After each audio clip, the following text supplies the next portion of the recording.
Along with title of president here in the U.S. comes that of commander-in-chief. But what happens when a slew of top generals start to take a stand with a very different message from the president? The heads of the Army, Navy, Marines, Air Force, and National Guard all took to Twitter to condemn racism and extremism in no uncertain terms, including the chief of naval operations, who wrote, "Events in Charlottesville unacceptable and mustn't be tolerated. U.S. Navy forever stands against intolerance and hatred." All while President Donald Trump has been making statements like this. I think there's blame on both sides, and I have no doubt about it. And believe it or not, it's been just 3 weeks since Trump triple tweeted a new ban on transgender people serving the military. I know it feels a lot longer to me, too. In that case, he said he'd consulted generals and other military experts, but the Joint Chiefs all expressed surprise and said nothing would change for now. Then, when Defense Secretary Jim Mattis was asked about the ban again on Monday, he said they're still studying, not implementing the proposed ban. Mattis also spoke out today about the latest Joint Chiefs Twitter statements. It's a widely diverse force. We look at e pluribus unum on our coins. Out of many, one. They were simply emphasizing on the battlefield we are one team, and that's the way we stay. One team. So is it as Mattis says, or is there a growing divide between the commanders and the commander-in-chief? Joining me to discuss all this is State Representative Harold Naughton. He's a Democrat from Clinton, also a major in the Army Reserve and an Army JAG who served in both Iraq and Afghanistan. It's good to see you, Representative. Good to see you, Major Matthew McKnight, a former active duty Marine who served in Iraq. Major, thank you so much for being here. Are you surprised by the strength of these statements by these military leaders? Let's be clear. I'm here in my capacity as a you both civilian. Are, yeah, of course. But I'm happily surprised with it. But let's be clear first and foremost. They're speaking to the troops. They're speaking to their service members, because one of the biggest things that in the culture of the military that we have going for us is trust in each other.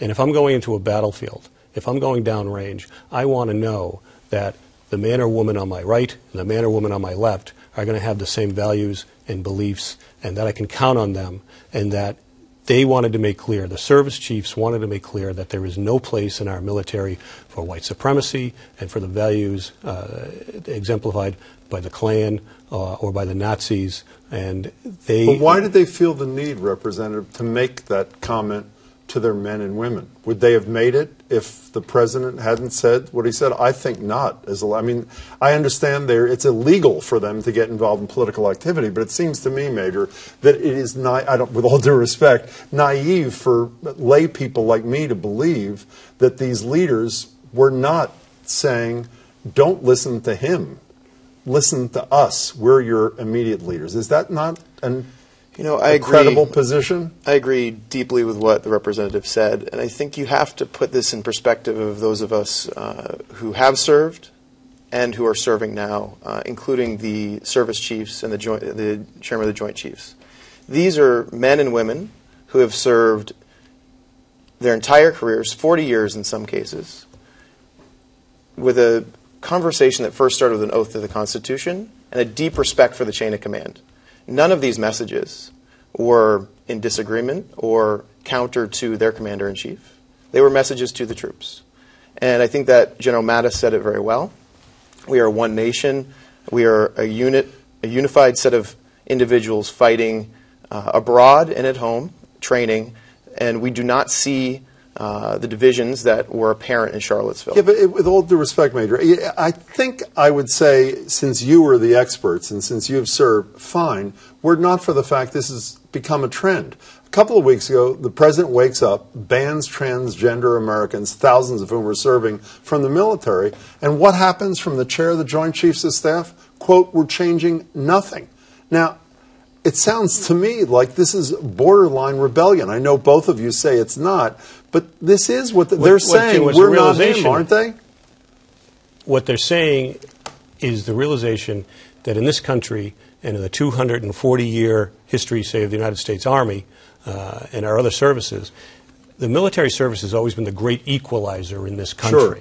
And they're pointing out the fact that from every race, every walk of life, every gender, every orientation, there are members in our military, and those members must know that they can trust their brothers and sisters. Okay, but let's go back to my prior question, Representative, if I can. If the president had not said what he said, when he ultimately went back to the Saturday thing, where he was basically saying it's both sides are at fault here. Would any of these men have made these statements? They, of course, would not have No, made I these disagree. statements. I think they would have. Just because of Charlottesville alone? Because of Charlottesville alone. Have they done it when there's been other racial violence in this country? I've missed it. What we have here, though, is we're talking about war memorials. And we're talking about taking down these Confederate statues, which are not supportive and are not indicative of the values. The President praised them in a tweet this morning. Did you hear that? Well, sad to see the history and culture of our great country being ripped apart with the removal of our, quote, this is all quote, beautiful statues and monuments. You can't change history, but you can learn it. Robert E. Lee, Stonewall Jackson, who's next? Washington Jefferson. There's a lot of great culture that can be admired in the South. Literature, food, music, tremendous people. The Confederacy is not one of them. These were officers in our military. The President's praising them. Well, those are officers that were in our military, that left our military, and violated the oath, the same oath that the Major and I have taken to the Constitution of the United States, and took up arms against this country. Okay, let me try the same question on you, Major. Do you think the President, that these leaders, these military leaders, would have made these statements were it not for the comments that the President of the United States made on Tuesday? So the first thing you are taught as a military officer is that your job is to take care of the people below you. Your Marines, or your soldiers, or your airmen, or your sailors. And what I think that the chiefs are doing here is saying this is a tumultuous time. There are riots on our streets in Charlottesville. There are people that are citizens of the United States fighting against each other. And there is a virulent thread in that we have rejected in this country for hundreds of years and fought two major wars at the very least against. But what's the answer to my question? And I'm taking a stand as a leader in the military that I'm communicating to you the values of this country. I'm reiterating to you that I'm there for you, the values of our military services, the oath that we all took, every single service member, stand true. But that doesn't mean... And I'm doing my job in what I can do as a military leader. Major, I accept every word you've both said about the message they're sending to men like you and women like you who are currently serving. But that doesn't; these aren't mutually exclusive. Sending a message to the troops and also responding to a message from the President. As I said before, there's been racial violence that has been frightening. By the way, with more deaths than we experienced in Charlottesville. I haven't heard any of these generals and admirals send messages to their troops to say what they stand for. So it's just coincidence that the time they did it. Wait, tell me another time, Representative, in recent times when they've done this. They've only done it when the President goes off the rails. But it is common in the military, in the reserve, at all times in our history, not just at these very troubled and racial times of racial tension. It is very usual among the reserve to check on the status of your troops on a regular basis. It doesn't really deserve Is it very regular comparison. to do public tweets that you know are going to be on the front page of the New York Times 2 days after the President of the United States says they're both sides? I mean, it's just it's regular to let your troops know that you care about them. But not this way. Not in this. Am I not right about this? Not in this high. Let's talk about another general. Sure. Okay, I think I may have lost that one. I don't think I did, but I'm not going to get you to. Here's another general who's a pretty powerful position, one of a number of generals. Here's General Kelly. I don't know if either of you read body language. Good Bostonian. A good Bostonian. That's Dorchester exactly right. guy. Here's General Kelly on Tuesday as the President of the United States is making the comment that I contend the leaders are responding to. You say they're not.